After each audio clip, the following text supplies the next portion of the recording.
Thank you, everyone, for your patience. Tim, if you're ready to try again, let's do it. Yeah, let's go. Aspen's majority of emissions come from the built environment, and so transportation emissions, as you can see here, come a close second. That represents 23% of municipal greenhouse gas emissions, and on the City of Aspen organizational side, fleet fuel emissions from diesel and gasoline represent about 21% of our emissions. So this is a big, high-impact sector that we could actually make some difference with. We can actually implement attainable actions. And so back in 2022, we, as a city council, implemented science-based targets. Those are 63.4% reduction by 2030 and 100% reduction by 2050. And so a lot of our planning has been around implementing those science-based targets goals. And I think it's really important to mention here that City of Aspen Electric is a 100% renewable energy utility. So the more that we can shift this load onto our electric grid, the better it is for our emission savings. So we could actually see some really huge emission savings reductions through electrifying our fleet. On the City of Aspen fleet side, we have for our fleet electrification goals, the City of Aspen Police Teslas kind of fit neatly in within this broader discussion of our city fleet electrification goals. And so we'll get to the 5 Teslas, but this all fits in with it pretty smoothly within the Fleet Zero Emissions Roadmap, which was approved in 2022. And that roadmap sets a goal of electrifying our fleet by 100% by 2050. And so, as you can see from this graph, business as usual is not going to get us there. So we're hoping to use data and this example of introducing these 5 police Teslas to kind of show our progress of our fleet. Okay, so popping in with how you can use data to calculate your transportation emissions. We're seeing this kind of automated tool asked for more and more from fleets in all different segments, not just public fleets or resort towns, but long-haul trucking applications and others. So, there are software solutions out there.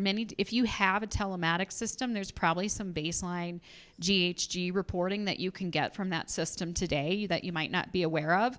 But a lot of those providers are adding those features now.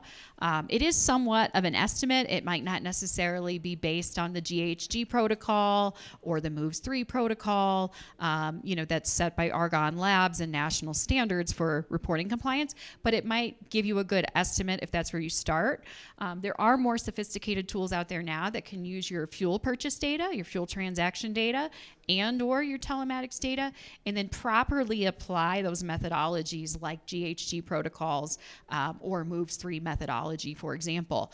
So if you're reporting to state or federal entities about your emissions, if this is part of a disclosure for your board or the public, there are ways to access this kind of data in an automated fashion, either with your fuel transaction data set or your GPS trace. Fuel transaction's best because I know a lot of fleets in here or fleets that are attending this conference are using a lot of mixed fuels. So it's really important that you understand, am I using a biodiesel? Is this an electric vehicle charge?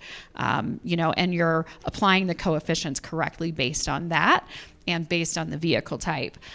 So there's ways to track your avoided emissions as well as your current emissions. And then this sets you up not only to share that information, but set realistic targets for your emissions reduction and then track that over time. All right.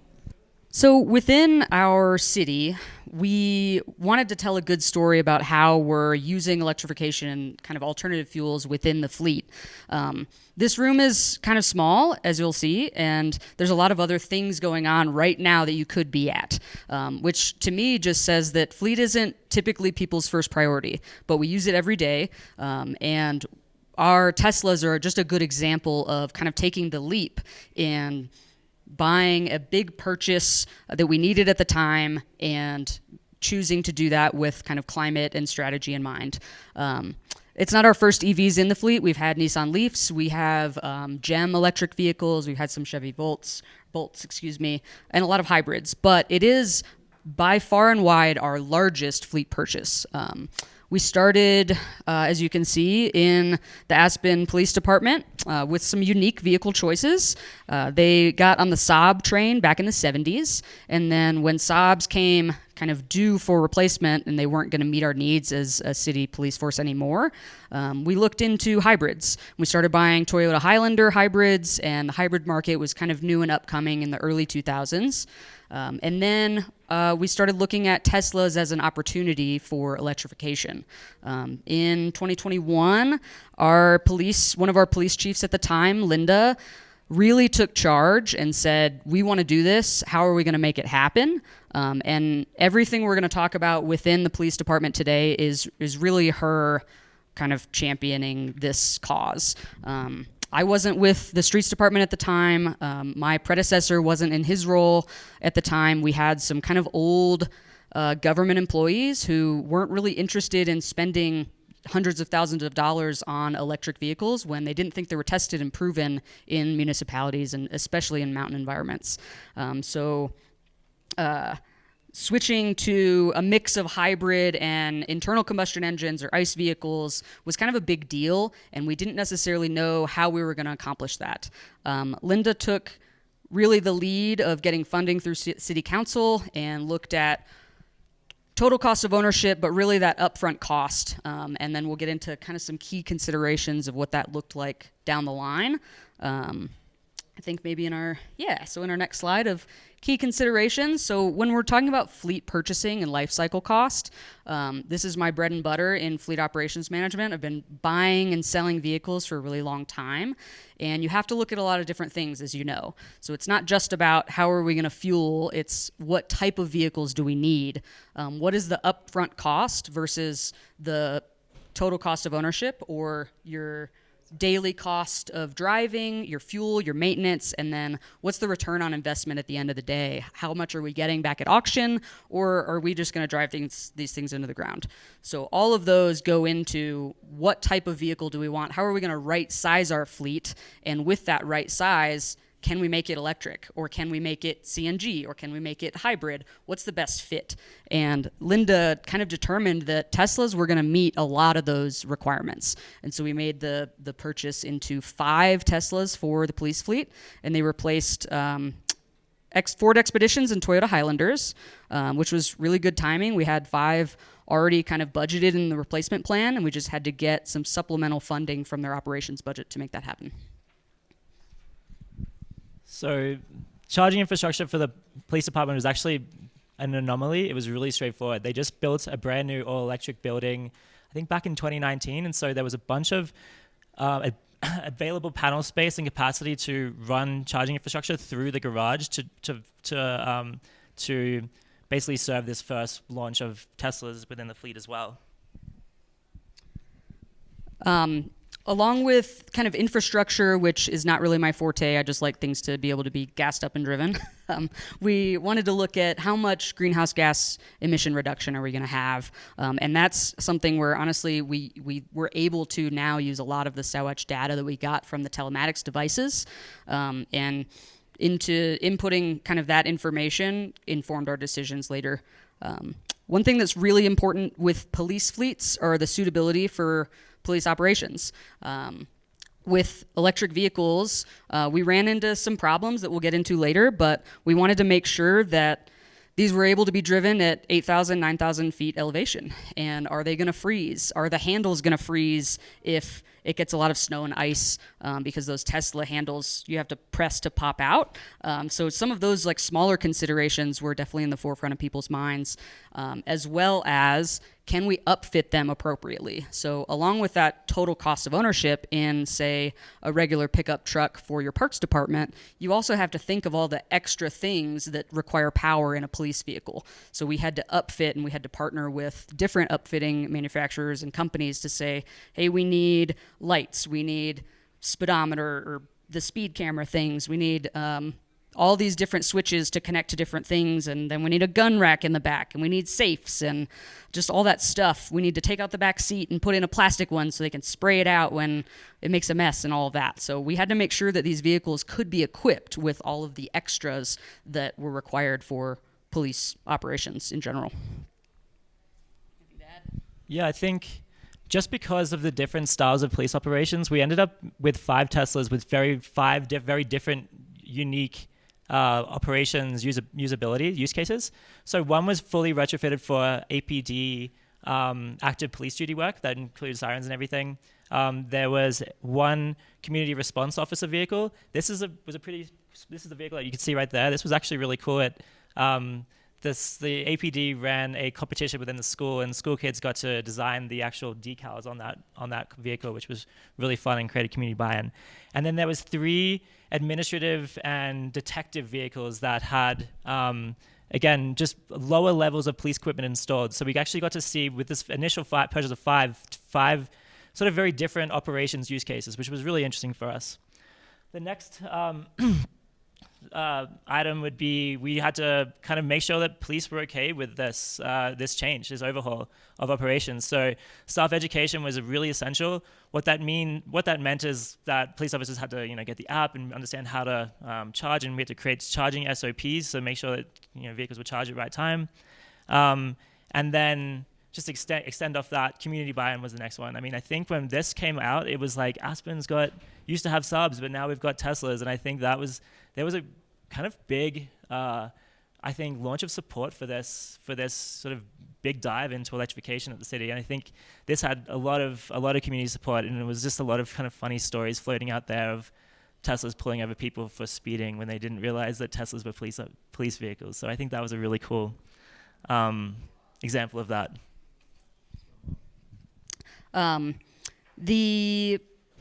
I'll just add a little bit on community buy-in, and then I'll let Tim get back to the EV Watts program because he knows much more about it than I do.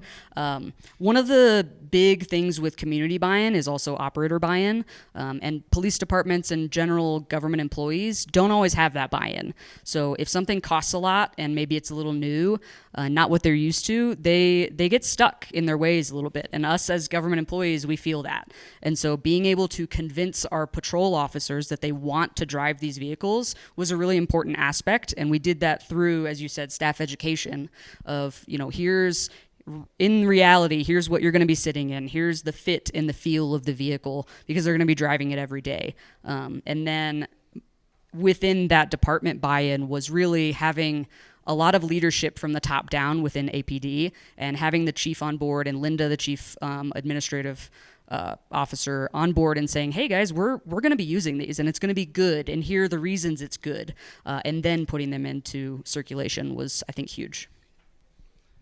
Yeah, and I think finally we had applied for a state grant to be enrolled in the EV Watts program, and that's actually how we were introduced to Mary and Sawatch Labs. And so we had already we already installed geotab devices and a few of the other electric vehicles in our fleet. And so we knew from the get-go that we needed to track progress, and that was going to be essential for us to measure success for this program. So geotabs were installed right from the get-go. And I think, I'm not sure, like we had a lot of problems with this style of technology, just creating that amount of buy-in. There was perceptions of this being Big Brother. There was perception of this tracking, where people were at certain locations, and it was funny. We still struggle with that with different departments, but the police were like, "Yeah, let's install tracking devices on us. We want to know where our officers are all 24/7 because we're concerned about their safety." And so this actually ended up being a really amazing alignment of a bunch of different technologies that we were kind of testing with. So we were super excited. Those 5 Teslas all received telematics software as well. And so now we're going to go into the 5 years of lessons learned. So we purchased these. Real quick, because I'm gonna talk about that energy modeling a little bit, and then right. Yep. Sure. Okay. Cool. Okay, make sure we're on the same page up here. So just talking a little bit about some of the analytics and data that was provided in EV Watts. I think one of the interesting things, and I had forgotten about this until just now, was because there was this concern over, telematics with GPS being Big Brother. I believe we opted to not allow access to that main dashboard, and we were really just delivering sort of the distilled EV Watts, high level. How are my EVs operating today? And none of the speeding or harsh braking or things that people would be concerned about. So there are ways, even if collecting that data, to sort of build confidence that this isn't Big Brother. We're really using it to understand our utilization, and we have a fiduciary responsibility, right? We're using taxpayer money for these things, so are we on track to meet the savings that are expected of EV? But and I'm going to show a little bit of the EV Watts data a little later on, but what I want to hit on, since we're talking about like key elements and driver buy-in, is that you can use that really granular data to do advanced energy modeling like this. So we're based out of Denver, and this is one of our own workers' trips that he took into the mountains to ski, no doubt. And, this is sort of what the energy consumption would look like in a diesel. It might be a little hard to distinguish, but you can see in red, that's where there's high energy consumption. And we know that EVs, electricity is a totally different fuel than gas or diesel, and how you burn your energy and how intensely is different at low speeds versus high speeds between these two vehicle types. So if you can collect all this data every day, every year, hopefully 12 months of data on each vehicle, really understand how those vehicles are being used. Are they carrying things or people or stuff that's going to require more energy demands? Are they going uphill, downhill, taking altitude into consideration? What's that driver behavior, right? We've all heard that, if we're a good highway steward and we adhere to that 60 mile per hour, we're going to get better fuel economy than if we're erratic and speeding. So same is true in an EV. So we can model what that would look like and really give you a sense of, will EV work for my driver? That's the number one job, right? No one wants to disrupt their operation so much that you're asking drivers to stop and charge midday too frequently and they can't get their job done. Many vehicles are offices. And so you really need to know that an EV will work for you and also where it will not work for you. And if you have the data and you have the why or the why not, then talking to your driver or your leadership or anybody about why you're going EV here and not there, or why the technology is not ready yet, you can have better informed conversations. So, this kind of approach can happen today. And we did some of this pilot work for Aspen because they want to continue to electrify and they want to know where are the next areas where we can place EV. So we have a sophisticated software that pulls in either fuel transaction data or fuel or GPS trace. I mentioned fuel transaction data is the best for emissions, but for this kind of work, GPS trace is best. Why is that? You want to know where vehicles are dwelling, how long they're there for. You want to know that they have time to charge based on their energy deficit each day. So we did, through our analysis, also look at some real specialty use cases. We didn't analyze the police vehicles, but we do have a pursuit-rated class, so we can account for those costs for the upfitting and make sure we're looking at comparable vehicles when we're in specialty vehicle classes. So this is all available today, and I think one of the takeaways I always like to share is if you're already on this journey, or if you're just getting started, start collecting the data, right? Because if you have the data, you can get the answers quickly. And if you're tapped and you need to come together with a plan quickly and you don't have that data, you're really setting yourself back. So I encourage you to collect the data so you have it available for this kind of analysis. And now, I got one more. Okay, sorry. One more. This speaks to that operational ability, right? How often would I need to stop and charge? If you look at that bar chart at the bottom, the dark blue is what the average energy deficit would be for this vehicle month over month based on a year's worth of data. So, we're going to have variance in utilization based on seasonality. Temperature is going to change a lot too. And how is that going to impact our energy needs? The light blue is the days we saw the highest kilowatt usage. And then if you see that dotted line, that's the battery range. So for this vehicle and most fleets that we work with, this is too much midday charging. We're exceeding that battery capacity way too frequently to ask a driver to stop and charge. In most cases. Now, there are some cases where you might go out in the morning and then you come back to do paperwork and you're there 2 hours and a midday top-off's reasonable for you if you have access to charging.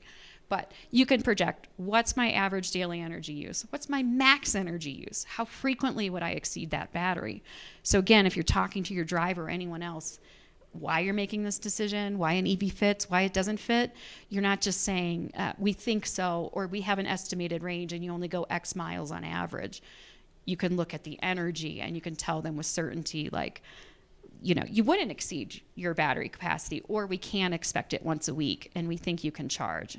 And are you willing to do that? So again, just how you can use data to make sure you're got a good plan, the EVs fit, you've got a good plan for charging, and you get driver buy-in.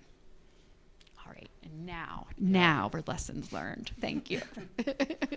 So yeah, obviously data's been central to how we've started to plan this out. And so this whole section is 5 years of lessons learned with the Teslas in our fleet. This again, it's going through the trials and tribulations of what we've attempted, and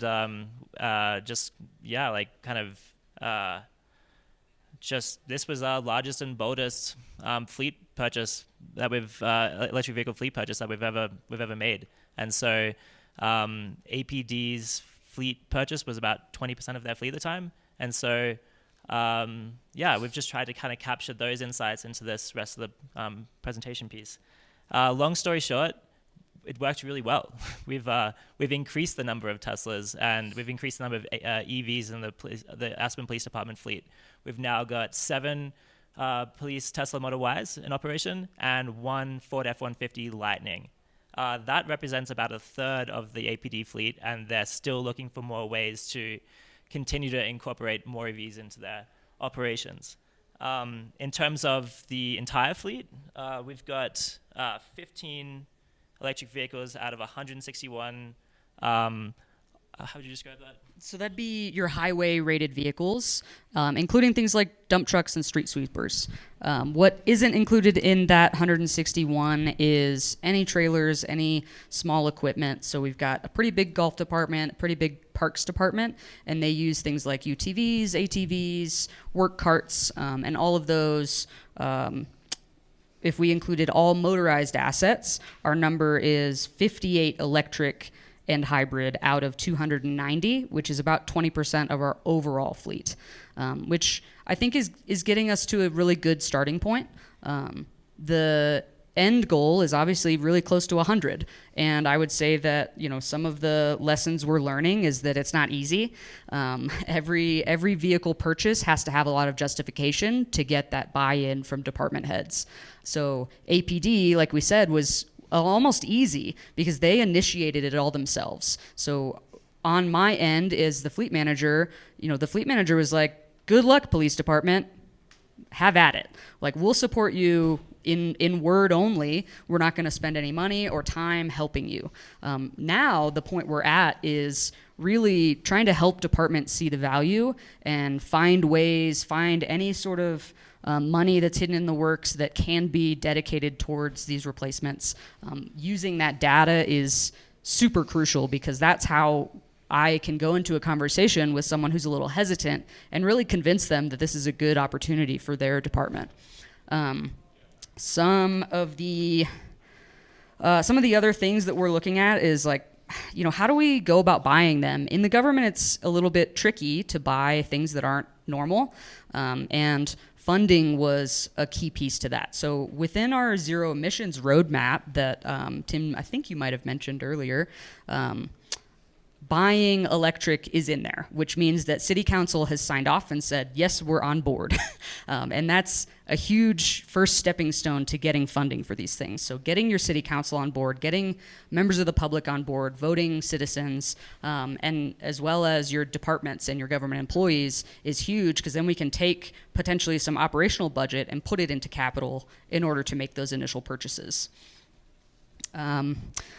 The testing for these vehicles is super critical. So one thing we learned as we went through is I think there's a picture of a really broken roof on one of our detective vehicles. So Teslas are really new, and some of the things that we didn't think about were the size of the back seat and the front seat. They're compact cars, and these officers, this is John. He's relatively small. He's about my size, and he was like, make sure they know that. Make sure they know that I'm like 5'6".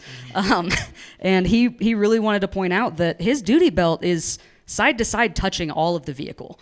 And for them to get in and out, 50, 75 times a day a shift is really cumbersome. And so it makes them not want to drive it. And that's not what we want. That's one consideration that we have with this patrol vehicle specifically that's like, that's not a good fit anymore. Maybe for the detectives who aren't all kitted up, but for our officers, they're not fitting in the front seat. And then I think at the end of this slideshow, we have a picture of me in the back, and I'm also not overly large, but my knees were touching the plastic of that front seat. So if I'm, someone who's headed to jail or needs to get in the back of a cop car for some reason, which I never am, it's going to be a really uncomfortable ride. And honestly, we don't want to subject our citizens to that. That's not the purpose of our police force. The broken, what do you call that? Roof? Sunroof, yeah, glass roof is also interesting. It has to be done at the dealership. So we don't have anyone locally that can fix that stuff. So every time something breaks in one of these Teslas, we have to tow it to Gypsum, which is about an hour and a half, maybe 2 hours from Aspen on a tow truck, because we don't really have the personnel to drive it there, sit, wait for a windshield or a roof replacement, and drive it back. So that's something that has to be factored into that cost. Additionally, this vehicle has, maybe not, this looks like a detective one, but the patrol vehicle has lights on top. And those lights we found were blinding the officers. When they would flip on their lights to pull someone over, they were then getting blinded through the roof, which was not something we thought about. And so we had to put some protective film, some UV film on that roof to mitigate some of those issues. Some other issues we had, the APD fleet, we purchased them a Ford Lightning, which really cool, fancy truck. They were really excited about it, and it died with all of the extra equipment plugged into the 12-volt battery system. So great opportunity. We really liked it. We're touting it around town, and then they said, whoa, we can't use this. We have to get rid of it. So we were able to, thankfully, repurpose it within our fleet, and it's now in as a service truck for the streets department. But it's an example of, we had to test it out, and we had to see if this was going to work. And the lessons we've learned from upfitting specifically Fords and the Ford Lightning doesn't necessarily transfer to the Teslas. It may transfer to the Rivian. It may transfer to a Slate EV or some of these other up-and-coming electric manufacturers, but that was, unfortunately, an example of we bought something, we tried it, and it didn't work. And we're grateful to not have too many of those cases. So charging is obviously the other side of this as well. Charging at the police department was for sure a bit of an anomaly. It was just so straightforward. Having worked on the public charging side myself, if you're trenching anything anywhere in Aspen, that just adds just incredible cost to that project. And so we've tried to tee up a lot of our fleet charging infrastructure installations with big capital maintenance or renovation projects. And so the way that we'll pay for those is usually through a capital maintenance fund or / mix of grants or just departmental savings as those projects are nearing towards completion. So making sure to piggyback on a lot of existing work already happening in the space. And so that's been a really successful way for us to grow our electric vehicle charging infrastructure across the fleet. Again, APD, that went straight ahead really seamlessly and straightforward. We did start with charge points, and those charging stations were in use in our public charging system. However, those stations were a bit costly to operate on the fleet side, so we ended up switching to Tesla chargers, which actually really worked with those style chargers that were in operation for the police department there as well. We've now got dedicated charging at our parks department, at our Aspen utilities department, streets department, parking department, you name it. Where there is a project going on, we typically try to extend conduit, and that's kind of how that's been working. A lot goes into us deciding where and when these charges go into play, and so we're actually working on a facilities decarbonization roadmap with Noresco. They're helping us understand the capacity of transformers where they, in buildings and facilities where there is nearby parking. So that's a really essential step for us to understand how much we have to invest in our infrastructure to build out this transformation. So that's not finished yet, and we're really looking forward to those insights. Excited for that as well. And then finding the right partners has also been a really critical aspect of our transformation as well. Linda Consuego from the Aspen Police Department was a really essential key champion from the get-go. She took on a lot of risk by having to investigate how these were going to fully integrate into their police operations from the start. And so finding those champions across other departments has been a really essential component of our fleet electrification journey at the city. And so finding the Lindas wherever they are is so helpful. So, I'm still having a little trouble with the clicker, so I'm sorry, I'm not trying to make you all dizzy. Bear with me. Sorry about that. Let me just pop in. I'll add in that along with finding the right partners for infrastructure and purchasing of vehicles, the upfitting is also a piece. Regardless of department, there's likely some sort of extras that your vehicles will need. So whether that's your water department or your electric department needing other stuff that goes into their vehicles, or parks needing a sprayer in the back for weeds. Our service truck needed, things in the bed to be able to be put in there. We had to find upfitting partners for our police department that knew how to work on electric vehicles specifically. And we had some wins and we had some real swings and misses. So we upfitted them initially. They worked for a bit. We had a vehicle die out on the road. They couldn't get into it because it was dead and their key card wasn't unlocking the Tesla, and they had to come tow it, get that officer a ride. So those things did happen, and it lost us a lot of that buy-in that we worked really hard to get with those drivers. And so when somebody's stuck on the side of the highway in their full police uniform in the middle of the summer, they're not going to be happy with you, and rightfully so. So we have to really make sure that when I'm looking at upfitters from the fleet perspective, I'm using data, I'm using reviews, I'm talking to them saying, what's your experience? Because this is still a pretty new industry. There are police departments around the country and around the world that are using electric vehicles, but that doesn't mean that they're accessible in our mountain communities. And likely you'll have to go to a major city at the very least to get the right person to put in some of these 12-volt systems and some of these house batteries for the police vehicles specifically. That's the point I was going to was going to make, is that everyone points fingers, and so it's so Tesla's got a terrible customer service side as well, and so it's hard to get them to help us with these outfitting complaints, and then everybody's just pointing fingers at each other. So that's been a huge lesson learned. And so finding the right outfitter has been critical, and I think our team at the city has had to really upskill themselves to know what's involved in these endeavors. So kudos to your team on that one. That's huge.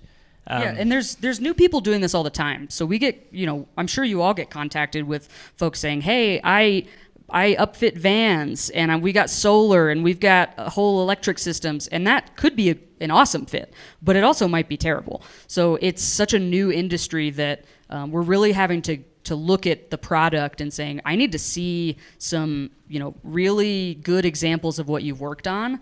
There's a new company in Carbondale, Colorado that contacted us and said, we want to be an upfitter for your police vehicles. Here's what we work on. But they're like two guys in a garage. And they could be really good at this stuff, and they might be exactly what we need, but we're just not sure yet. And so we want to be sure before we dedicate city funds on some of those things.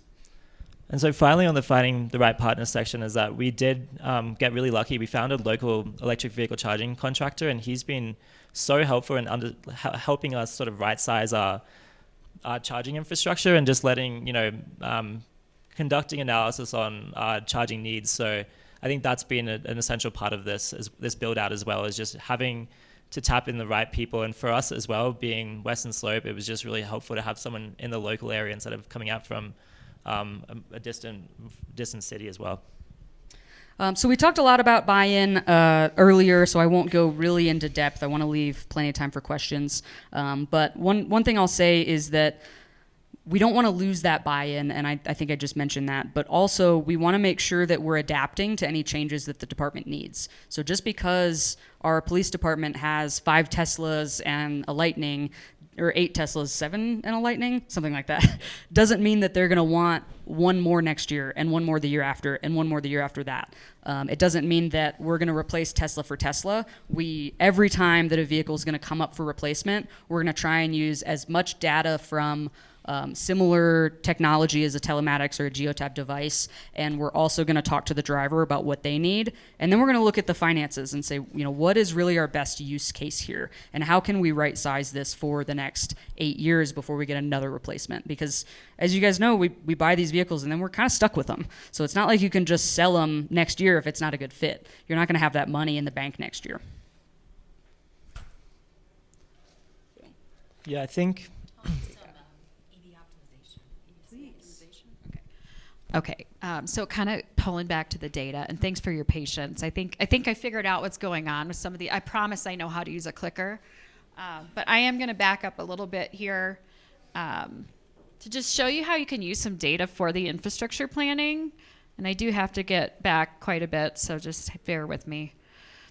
Aspen was so kind to provide so many photos. I've never seen this many photos of their electrification work, and I don't know about you, but that one police vehicle, that's a beautiful photo at night. We're almost back. Hang on. Bear with me. Also, it's a pretty backdrop for photos. So. Yeah, I mean, that helps, right? Yeah. All the mountain views. I know we're close. Okay. One more. Okay. So, again, going back to, we kind of talked a little bit about how do I figure out which vehicles individually make sense to potentially go electric. But how do I plan, sort of thinking from the infrastructure side, how do I plan where to place charging infrastructure? How do I plan for more than one vehicle charging at a location? So, what's my 5-year EV replacement plan? Where do I need charging to support those vehicles? What time of day can I expect to see those vehicles charge? What are those total energy loads going to look like? But then also thinking about, your 50% electrification target or even full 100% electrification target. Where do we need infrastructure and how much do we need then? And how's that going to impact our utility bill then? So all of that can be pretty well predicted, again, by just observing the way your current ICE vehicles are operating. You can see when they return back to their primary parking location, how frequently they use that location, and how long they're there for. So then you can start to make some assumptions. Okay, if driver returns home at 4 p.m. and the driver plugs the vehicle in and the vehicle fully charges, what does that look like? And what does that look like for not just that vehicle, but multiple vehicles that might be charging this? Can also be used to obviously identify home charging opportunities. It's a much harder thing for people to do, but we do work with some fleets that do have at-home charging programs set up in place, and they're tracking those charging events from the vehicle side and or the charger side for reimbursements. Lots of great opportunities for take-home vehicles generally to work as electric. It's just understanding, can we actually have our employee charge at home, and what does that reimbursement look like?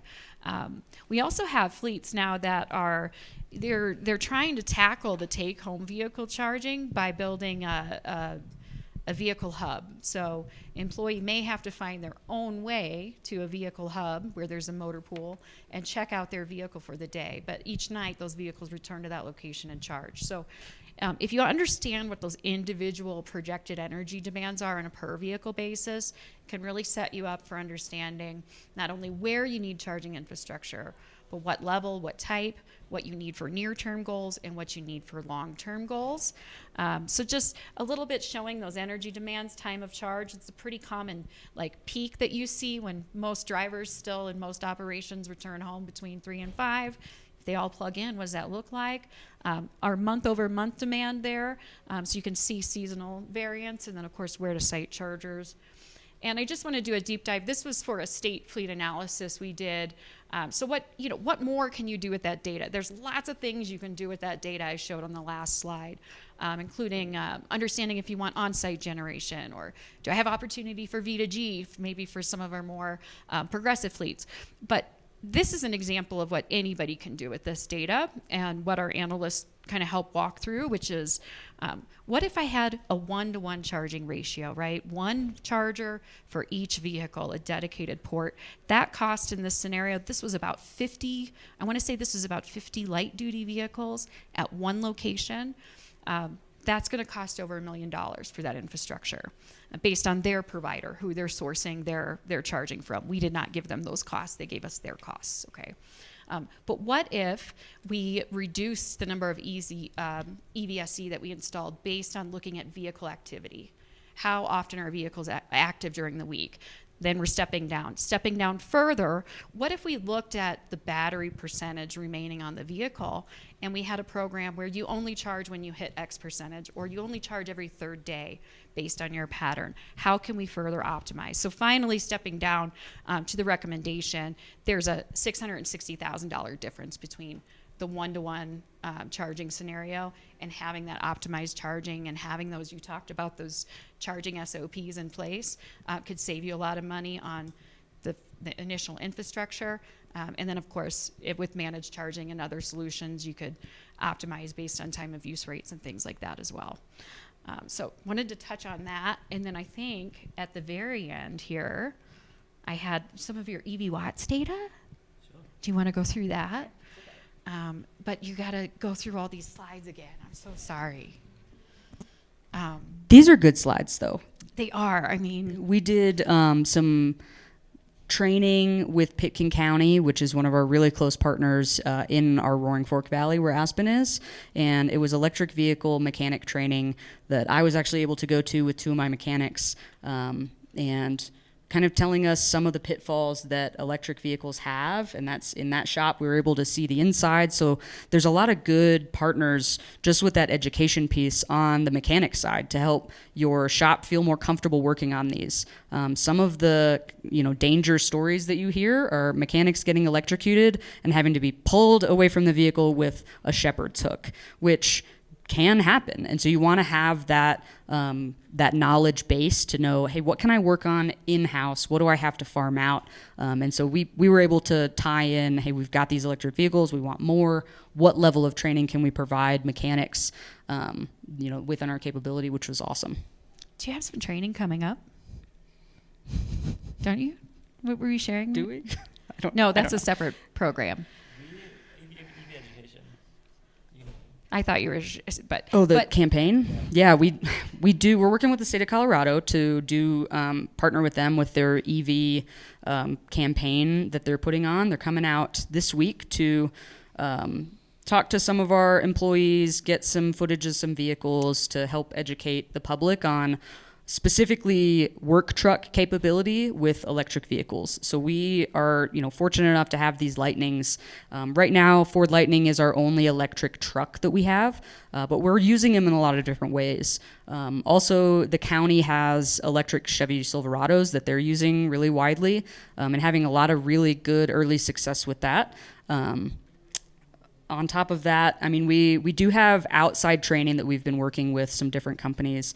ZEV was the zero emissions vehicle company that was putting on this 5-day course, and they do that periodically. And we got the town of Snowmass, who has all electric buses, and they have their own challenges with that. And our Roaring Fork Transit Authority has all electric buses as well, which is really cool. And they do a lot of their in-house maintenance, which is a really big undertaking, and they're really successful at that as well.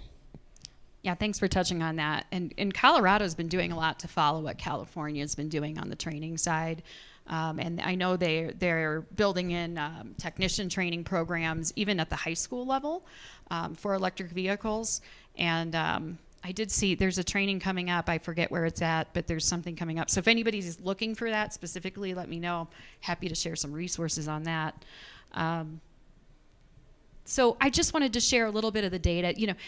it's not only important to do kind of the upfront work of figuring out where EVs work and where they don't, and where to place infrastructure and what those costs are, but you have to continue monitoring them after they're in the fleet, just like you would your gas vehicles or your diesel vehicles, right? So are they on track to meet savings? And so in working through the EV Watts program and then a continued relationship after that, Aspen continues to collect data on their vehicles that then demonstrates what their operational savings is for their Tesla decisions and their other electric vehicles. We're looking at all of them that you have, at least on-road vehicles. So it's a way to quickly demonstrate, yes, we're saving money using electricity and we're saving money using EVs over the ICE alternative. And also here's the emissions we've been avoiding by doing so.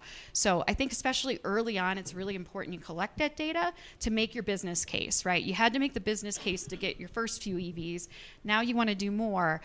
Let's prove that they're working. So don't forget about data post implementation. You know, the other operational purpose is just to know that your vehicles are charged and ready. So, you know, not all systems, but there are a couple telematics systems that are doing this better than others, and you can see that remote battery state of charge from the vehicle. You know, Tesla's got a great API and portal, and Ford and GM, and, you know, you can log into a lot of different systems, or you can have one sort of telematics solution across your gas and diesel vehicles as well as your electric vehicles, and you can see your fuel usage right alongside all of your other assets. So everyone in the ecosystem is really building towards a mixed energy type future, but you have to have that data coming in to get that benefit. I'll pull us here and start to wrap us up so we can get time for questions.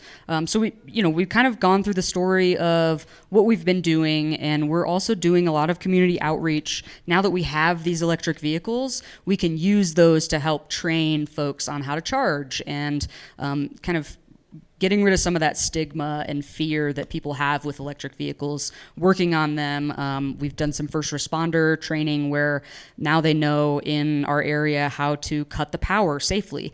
That's something that our fire department was really interested in, and we were able to do that in a 3 hour or half a day training session with those guys. And so now we're really looking towards what's next for the city of Aspen and with our fleet, and really with kind of our goals of reducing carbon emissions in general.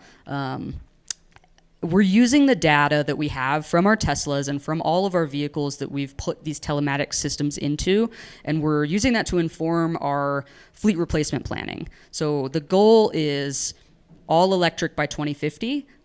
Technology has to catch up to that in a lot of ways, which I know that you're all familiar with. We don't have electric heavy equipment loaders. We can't get Caterpillar to make those yet, but we are working with Caterpillar, and we have conversations with their R&D team that says, here's what we want, here's what we need. We need, pickup trucks that can tow more than the F-150 can. We need, 250s and 350s that have this capability.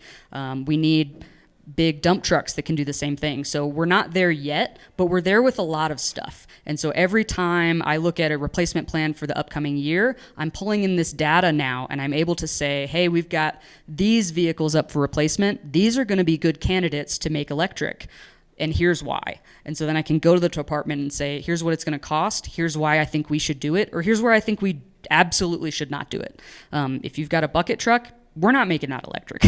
But maybe in 5 years, the hope is that they will have electric bucket trucks that will work great for Aspen. So I'll leave it with Tim and see if there's anything we have to kind of end on here. We got 6 minutes left. Yeah, so I'll finish this up. So basically, the Tesla pilot was a resounding success, and it's shown us that we're a town at 8,000 feet. They operate in the snowiest, highest elevation community, and they're working great.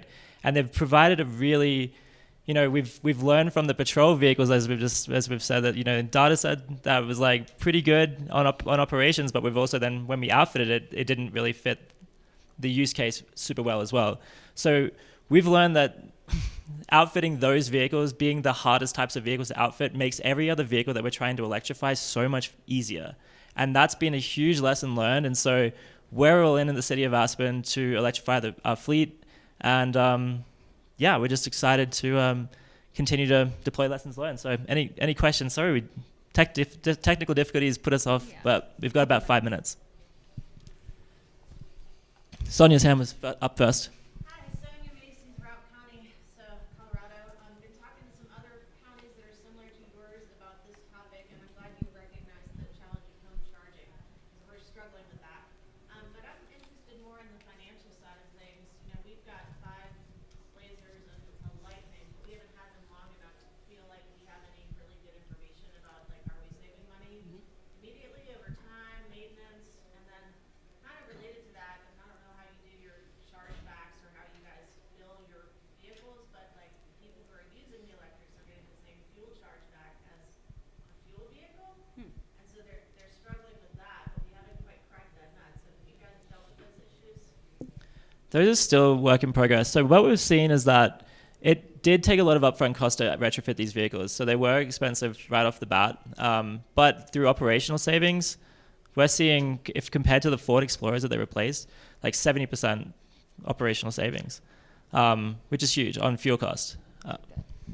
I think I won't speak to the at-home charging because we haven't cracked that nut yet, and it's definitely on the list. But as far as what we look at when we're trying to really drill down into the numbers, fueling is one piece, upfront cost is one piece, upfitting, and then you have to look at your maintenance costs. So one thing that Aspen wasn't doing super well 5 years ago was tracking our maintenance.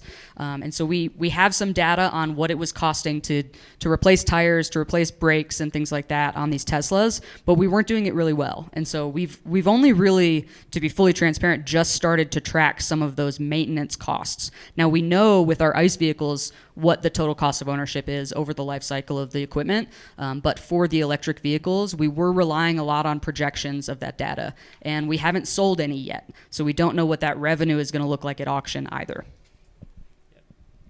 Yeah, that residual cost is still very uncertain, so we don't typically include that. So anything that's any residual cost is like icing on the cake, an additional savings.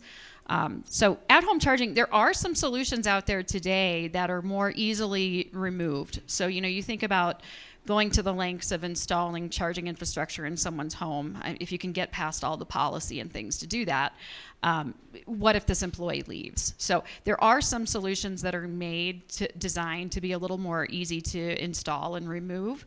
So state fleets, I was at the state fleet conference a few weeks ago, state and university fleets, they're asking the same questions about the chargeback rate.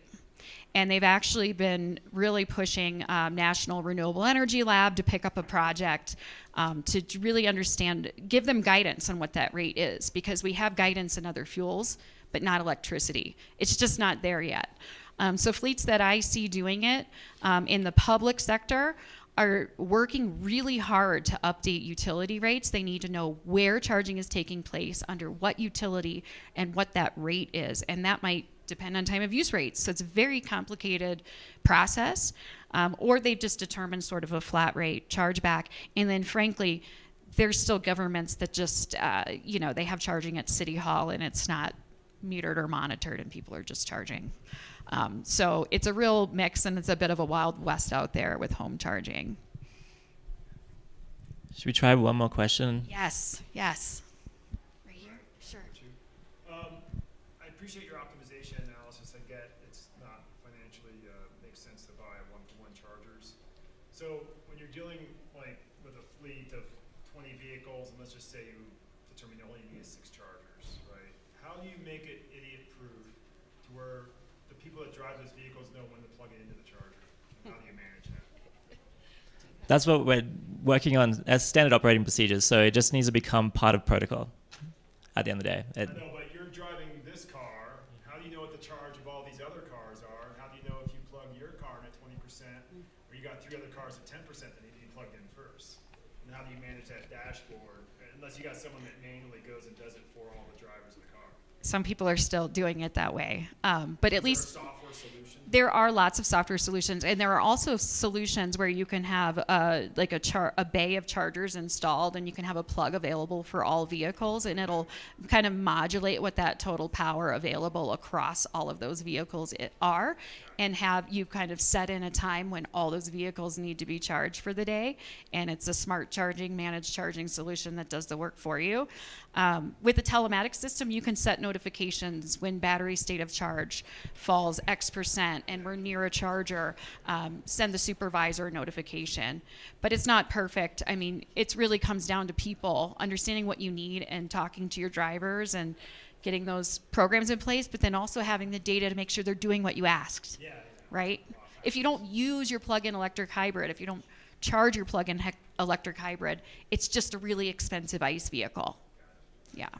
Thanks, everyone, and appreciate your time. And come find us if you have any questions. Yes, Sorry we stay didn't after answer if them all. you have more questions. Thank you.